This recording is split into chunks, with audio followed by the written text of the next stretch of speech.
So today is now actually 2 days behind, but we'll get there. So we're catching up. But it's another one of those videos that I've been wanting to do for a while and just sort of haven't done. So you know what? Following yesterday's theme of, you know what, now that I've hit live, I'm going to do it. I've actually written the description. So I decided before I hit live that I was going to do it. You know what? Today I'm going to explain how coaching has ruined my life, and listen through to the end because it's probably not what you think. So you probably know, or you've probably been paying attention if this is not your first time watching me, following me, anything on anywhere that you're seeing this right now, that I've been studying coaching for a while. And there's kind of been a break with the whole moving the business to home thing and that kind of thing. So, you know, there's been less of that lately. But the whole thing in studying coaching, and I won't mention any names or anything, but, you know, because, you know, this might be taken the wrong way. But the question that, as a coach, that we keep being told to come back to is, what is the highest purpose? And I covered this a little bit yesterday. And basically, let me cut to the chase. The way that coaching has ruined my life is that it has completely changed my way of thinking. And it keeps me coming back to this question, what is the highest purpose? And now, maybe not everything, but so much gets evaluated through that question.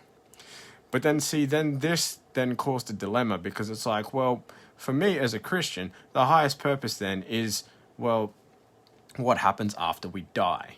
And not just me, but I mean for other people as well. Because like I explained yesterday, the point of Christianity is not that we go to heaven, but it's that we take as many people as possible with us and give them that message of hope and bring them that chance or that option, that what's it called? Salvation, basically. So that, you know, life after death isn't a bad thing.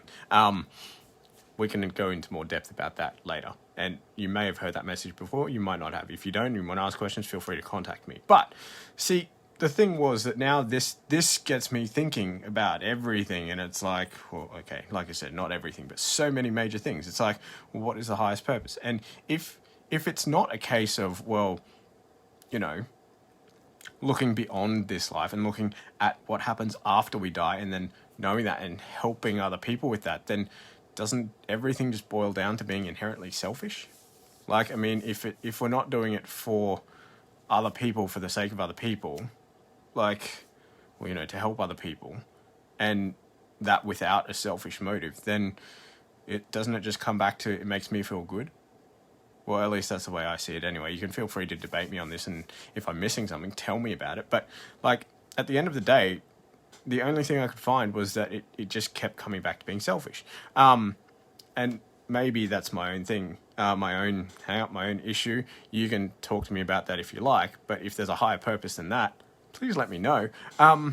This is obviously to fellow coaches or, you know, people who may have figured out something like that. But for me, I can't find any higher purpose than helping other people figure out what happens after death and making sure that they actually get somewhere good. And that is as high as I can go. That is the highest purpose that I've found. I can't go any higher than that. It's, like I said, if you have another opinion, if you want to talk to me about that, by all means, get in contact with me and let's talk about that. But it's just the process of coaching, keeping on asking this question and just, what's the term, chunking up, just going up and up and up and up and up. That's where I've got to. And I can't get any higher, and I can't get past it, and I definitely can't ignore it. It's just, yeah. By the way, if you missed yesterday, the answer to what happens after death, and, you know, the message of that is that is Jesus. It's salvation. It's, you know, you don't have to suffer after death. There is a life after death. There is, you know, hope and salvation for that, and it's actually a lot easier than you think. Basically that. Go back and watch yesterday's video. 3 misconceptions, about Christianity. But yeah, again, I'll keep talking about this stuff. I'm not really all that great at this stuff yet, but I'm getting there. The point of this is actually practice, in case you haven't followed any of the other stuff and figured that out yet. So, you know, it's going to be a little bit disjointed. It's going to be a little bit, you know, it's going to take a while to get used to this. But if you've got this far and you're still watching and that made sense to you, or or even if it didn't make sense to you, it doesn't matter. I hope you have a great day. I hope to see you next time. And if you want to see me next time, you can like, follow, or subscribe, depending on what platform you're on.